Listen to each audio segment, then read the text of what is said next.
Welcome to my YouTube channel.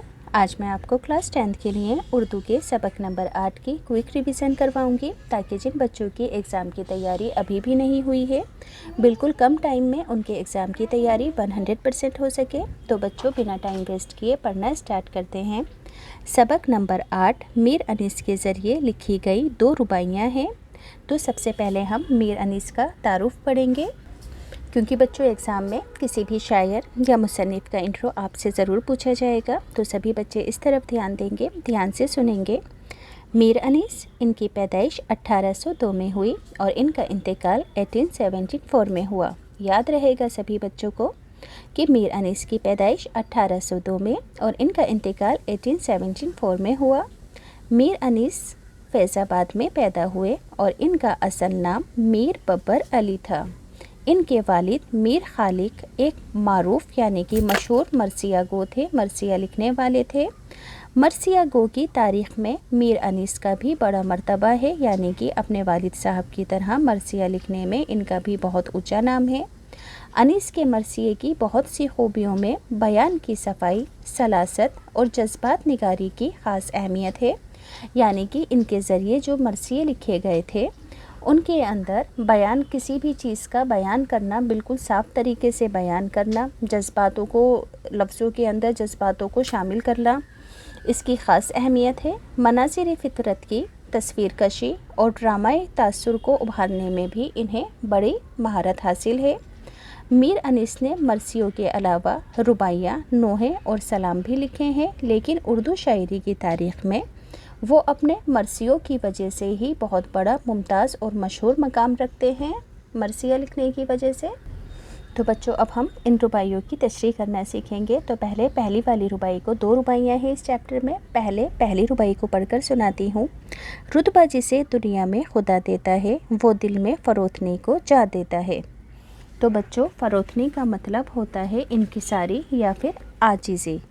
करते हैं तही मगज़ सना आप अपनी, सना कहते हैं तारीफ़ को। जो ज़र्फ़ यानी कि जो बर्तन खाली है, सदा यानी कि वो आवाज़ देता है। तो देखो, इस रुबाई का पहले मरकज़ी ख़याल समझेंगे। तो इस रुबाई में अनीस ने बताया है कि खुदा जिसको रुतबा देता है, उस इंसान में खुद ब खुद आजिज़ी और इनकिसारी पैदा हो जाती है। बेवकूफ़ लोग अपने मुँह मियाँ मिट्ठू बनते हैं।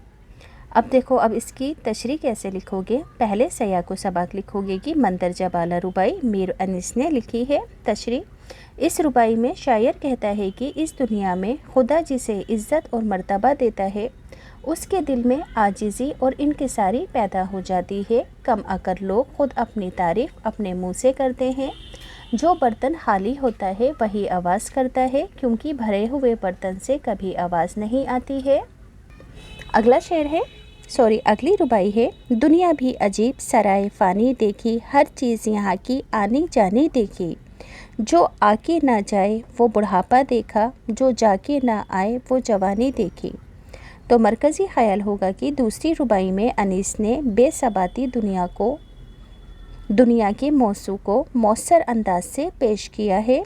क्या लिखोगे कि दूसरी रुबाई में अनीस ने बेसबाती दुनिया के मौजू को मौसर अंदाज में पेश किया है और ये बताया है कि ये दुनिया एक सराय फ़ानी है और यहाँ की हर चीज़ फ़ना होने वाली और मिट जाने वाली है। सयाको सबाक होगा कि मंदरजा बाला रुबाई मीर अनीस ने लिखी है। तशरीह, शायर कहता है कि ये दुनिया सराय फ़ानी है, यहाँ की हर चीज़ मिट जाने वाली है। एक जवानी है जो जाने के बाद कभी वापस नहीं आती, और दूसरी तरफ बुढ़ापा है जो एक बार आता है तो जाने का नाम ही नहीं लेता। टेक्स्ट बुक के क्वेश्चन आंसर हैं। तो बच्चों, टेक्स्ट बुक के क्वेश्चन आंसर से पहले एक छोटी सी बात कि जिन बच्चों को स्टेशनरी के ख़ास प्रोडक्ट ख़रीदने का शौक़ है, जैसे कि ऑटोमेटिक शॉर्पनर वगैरह, ख़ास तरीके के कलर, ब्रांडेड चीज़ें, गिफ्ट्स वगैरह, तो ये सब चीज़ें आपको ऑनलाइन मिल जाएंगी। ऑफ़लाइन आपको ये चीज़ें बहुत मुश्किल से मिलेंगी, जिसके लिए आपको ज़्यादा पैसे भी खर्च करने पड़ेंगे। तो मैं लिंक डिस्क्रिप्शन में डाल दूँगी, اگر آپ خریدنے میں انٹرسٹڈ ہیں ان خاص چیزوں کو تو آپ وہاں سے جا کر ڈسکاؤنٹ پہ انہیں خرید سکتے ہو۔ اس کے علاوہ بچوں ایک بیبی سیفٹی بیلٹ ہوتی ہے جو آپ اور آپ کے چھوٹے بھائی بہنوں کو سیفٹی دیتی ہے، جیسے کہ آپ کہیں بھیڑ بھاڑ والی جگہ میں جاتے ہیں تو اس بیلٹ کو آپ اپنے اور اپنے بھائی بہنوں کے ہاتھ میں باندھ سکتے ہیں تاکہ آپ بھیڑ بھاڑ والی جگہ میں ایک دوسرے سے الگ نہ ہوں۔ تو یہ بیلٹ بھی بچوں آپ کو آن لائن ہی ملے گی، آف لائن آپ کو کہیں پر بھی نہیں ملے گی، تو اس کا لنک بھی میں ڈسکرپشن میں ڈال دوں گی، آپ وہاں سے جا کر خرید سکتے ہو۔ تو بچوں اب پڑھنا سٹارٹ کرتے ہیں۔ سوال نمبر 1 ہے کہ دل میں فروتنی کو جگہ کون دیتا ہے؟ جس شخص کو خدا رتبہ دیتا ہے وہ دل میں فروتنی کو جگہ دیتا ہے۔ اپنی ثنا آپ کون کرتا ہے؟ تو کم عقل لوگ اپنی ثنا آپ ہی کرتے ہیں۔ خالی ظرف کے صدا دینے سے کیا مراد ہے؟ وہ لوگ جو کچھ بھی نہیں ہوتے وہ خود کو بہت کچھ ثابت کرتے ہیں۔ خالی برتن سے آواز نکلتی ہے اور بھرا ہوا برتن آواز نہیں دیتا۔ کم عقل لوگ ہی اپنی تعریف اپنے آپ کرتے ہیں۔ اگلا سوال ہے، شاعر نے دنیا کو سرائے فانی کیوں کہا ہے؟ تو اس دنیا کی ہر چیز فنا یعنی کہ ختم ہونے والی اور مٹ جانے والی ہے، اس لیے شاعر نے دنیا کو سرائے فانی کہا ہے۔ اگلا سوال ہے، بڑھاپا اور جوانی کے لیے شاعر نے کیا فرق بتایا ہے؟ بڑھاپا اور جوانی کے لیے شاعر نے یہ فرق بتایا ہے کہ جوانی جانے کے بعد کبھی واپس نہیں آتی اور بڑھاپا آنے کے بعد جانے کا نام نہیں لیتا۔ اب بچوں اس چیپٹر کے دیگر سوالات ہیں، گرامر سے ریلیٹڈ ہیں۔ امپورٹنٹ کوشچن ہے کہ ربائی کسے کہتے ہیں؟ تو بچوں ہمیشہ دھیان رکھنا کہ 4 مصروں والی نظم ہی ربائی کہلاتی ہے، جس نظم کے اندر 4 لائنیں ہوتی ہیں۔ تو آنسر میں لکھو گے کہ عربی میں 4 کو اربع کہتے ہیں، ربائی میں 4 مصرے ہوتے ہیں، اس لیے اسے ربائی کہا جاتا ہے۔ مثال کے طور پر رتبہ جسے دنیا میں خدا دیتا ہے وہ دل میں فروتنی کو جا دیتا ہے، کرتے ہیں تہی مغز ثنا آپ اپنی جو ظرف کے خالی ہے صدا دیتا ہے۔ ربائی کی حیت کیسی ہوتی ہے یعنی کہ بناوٹ؟